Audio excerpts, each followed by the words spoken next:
네, 자 홀짝 박사의 주도주 꿀팁 순서입니다. 와우넷의 김문석 파트너 연결되어 있습니다. 안녕하세요. 네, 안녕하십니까? 네, 자 오늘도 시장의 이슈 주도주 함께 찾아보도록 할 텐데 오늘 유망주는 좀 짧게 들어보고 시장 전망을 좀 여쭤보도록 할게요.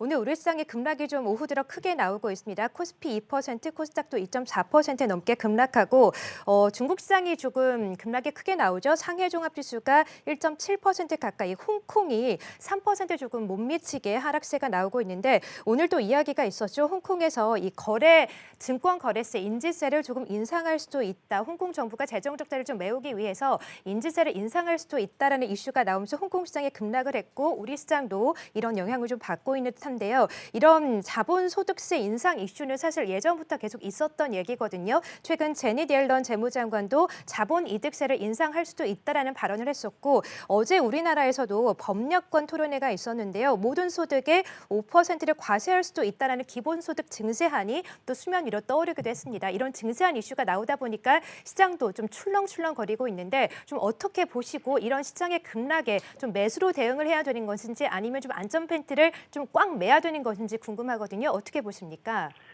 네, 자, 네. 오늘 시장의 급락 원인 정확하게 좀 요약을 해주셨는데요. 자, 오늘 한국 증시 같은 경우는 사실 좀 무척 아쉬운 하루가 되고 있죠. 새벽에 마감했던 뉴욕 증시가 사실 장중에 나스닥이 거의 한 3% 가까이 급락을 했다가 막판에 하락폭을 상당히 줄여서 마무리했습니다. 그 시간은 이제 제니 옐런 미 연준 의장께서 최근에 오르고 있는 미국 국채금리 상승에 대해서 너무 신경 쓸 거 없다 하면서 연내 금리 인상은 쉽지 않을 것이다, 그런 일은 없을 것이다라는 어떤 시장에 신뢰를 주면서 뉴욕 증시가 낙폭을 쭉 끌어올려서 네, 마무리를 해줬거든요. 자, 최근에 우리 한국 증시가 좀 흔들렸던 이유가 사실 미국 국채금리, 장기 국채금리 상승 때문에 시장 전반이 좀 흔들렸던 부분이 있기 때문에 오늘 미국에서 전해진 소식 덕분에 오늘 한국 증시 출발은 좀 괜찮게 플러스로 출발했습니다만은 조금 전 말씀하셨던 것처럼 오늘 지금 홍콩 증시나 중국 증시, 일본 증시 죄다 빠지고 있습니다. 주변국들 증시가 좀 별로 안 좋은 상황인데요. 자, 말씀하셨던 것처럼 이 자본 증세 관련된 얘기들도 나오고 있고요.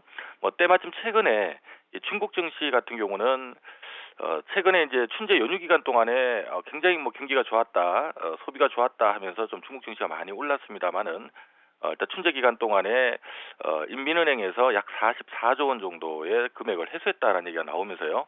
유동성 흡수하는 거 아니냐라는 우려가 최근에 중국 증시를 좀 흔들고 있는데 이런 가운데 오늘 홍콩 증시 하락 원인이 중국 증시에도 그대로 영향을 주고 있다고 봐야 될 것 같고요.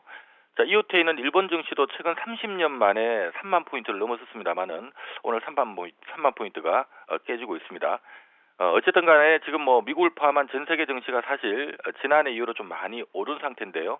이 오른 상태에서 이 시장이 좀 유동성이 공급될 만한 얘기들이 나오면 좀 시장이 반길 수가 있겠습니다만은 이렇게 좀 위축될 만한 얘기가 나오면은 시장을 또 흔들어댈 수 있는 요인이다 보니까 이 부분은 저희가 좀 경계를 해야 될 것 같고요. 다만 좀 다행스러운 부분 중에 하나는 우리가 코스피 같은 경우도 지난해 대비 올해 많이 오른 건 사실입니다만은 중요한 부분은 미국이나 여타 증시 대비해서 우리가 밸류상 부담은 상대적으로 높지는 않은 상태고요. 특히 하나 참조될 부분은 제가 이제 지난해 2020년도 코스피 상장 기업들의 순이익이 합이 한 105조 정도 수준인데요. 올해는 한 140조 정도는 좀 나오겠다라는 분위기고, 지금 무엇보다 내년도는 160조를 좀 넘기지 않을까라는 관점. 그러니까 코스피가 어찌 본다면 적정 지수 밴드가 중심선이 한 3,200 정도는 된다는 관점이죠. 자, 이러다 보니까 지금 코스피는 최근에 보면 연초 이후로 시장이 제가 이 시간을 통해서도 지난해 많이 올랐지만 상반기는 좀 박스권을 각오해야 될 것 같다. 왜냐하면 지난해 대비 올해 또 올해 대비 내년도 우리 코스피 상장기업들 이익이 느는 건 맞는데 적정 지수 밴드가 3,200포인트이기 때문에 이게 어느 정도 선반영한 부분이 있어서 올라가자면 좀 부담을 느낄 수가 있고요. 대신 또 떨어지면 좀 싸 보일 수가 있기 때문에 바로 이런 흐름 때문에 올해는 좀 박스권 나올 것 같다라는 얘기를 드렸는데요. 자, 그런 맥락이라면 우리가 지금은 사실은 시장의 호재나 악재를 쳐다보기보다 이러한 호재나 악재가 터지는 위치가 어딘가를 좀 봐서요. 지수가 3,200 넘어가 있는데 좀 호재가 있다 이러면 오히려 좀 넘기는 기회로 활용하는 게 맞고요. 지수가 3,000포인트가 깨져 있는데 악재가 좀 노출돼 있으면 악재를 좀 선반영했다라고 봐야 되는 게 맞기 때문에 오히려 이럴 때는 좀 인내하거나 기회로 보는 게 맞지 않나라는 생각이 듭니다.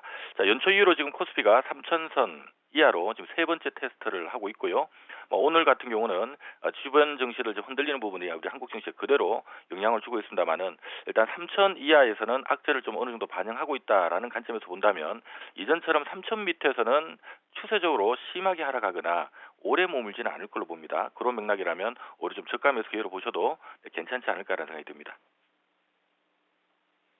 네, 자 오늘 유망주도 함께 살펴볼까요, 대표님? 네, 자 오늘 네. 준비한 종목은 좀 짧게 핵심만 소개를 드리겠습니다. 먼저 SK케미칼 준비를 해봤는데요.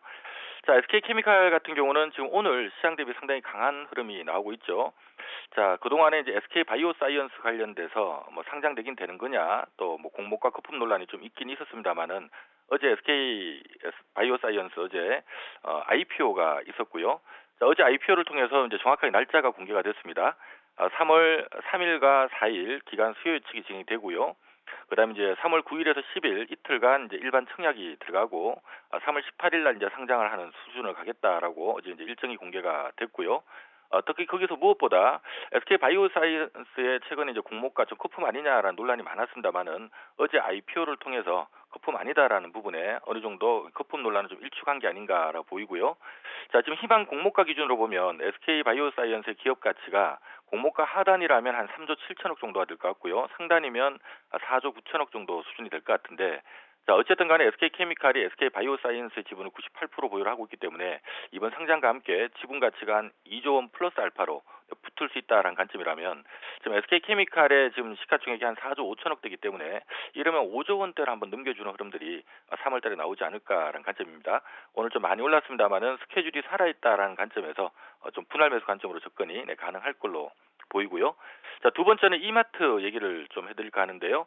자, 최근에 이마트가 시장에서 상당히 좀 관심을 뜨겁게 받았다가 주가가 좀 빠지고 있습니다만은 항상 좀 좋은 종목들, 이벤트가 있는 종목들은 좀 조정받을 때 관심을 가져주는 게 맞지 않나라는 생각이 듭니다. 자, 이마트 같은 경우는 두 가지 이슈를 좀 봐야 될 것 같은데요. 자, 최근에 미국 국채 금리가 좀 꿈틀꿈틀되다 보니까 시장에서는 성장주보다는 약간 가치주 쪽으로 순환매가 타고 있다.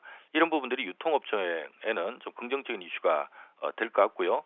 특히 글로벌 백신 접종이 쭉 진행이 되다 보니까 어쨌든 간에 이런 유통 관련주들이 올해보다 내년 실적은 정상화되지 않을까라는 기대감이 일고 있다라는 것도 좀 긍정적으로 보셔야 될 것 같고요. 자, 그리고 무엇보다 이거는 단기 이벤트긴 합니다만은 3월 달에 쿠팡이 미국 증시 상장을 하게 되는데, 자, 아무래도 쿠팡에 대한 이제 현재 기업 가치 산정하고 있는 내용들을 들어보면 이마트가 지금 지분을 보유하고 있는 SS닷컴, 쓱닷컴의 가치도 한 단계 또 조정될, 그러니까 재평가가 될 가능성이 높기 때문에 이러한 재반적인 요인들을 감안한다면 이마트 최근의 하락을 좀 저가 분할 매수 기회로 보셔도 괜찮지 않을까라는 생각이 들고요. 참조적으로 오늘자 기준 이마트 시가총액이 한 4조 8천억 정도 기록하고 있는데요. 현재 이마트 본 사업의 가치나 또 쓱닷컴의 어떤 지분 가치 고려할 때 그래도 한 6조 원 정도는 최소 평가를 받는 기업이기 때문에 4조 8천억 이하에서는 좀 분할로 접근하셔도 괜찮지 않을까라는 생각이 듭니다. 자, 오늘은 SK케미칼과 이마트 두 개 종목 소개드리도록 하겠습니다.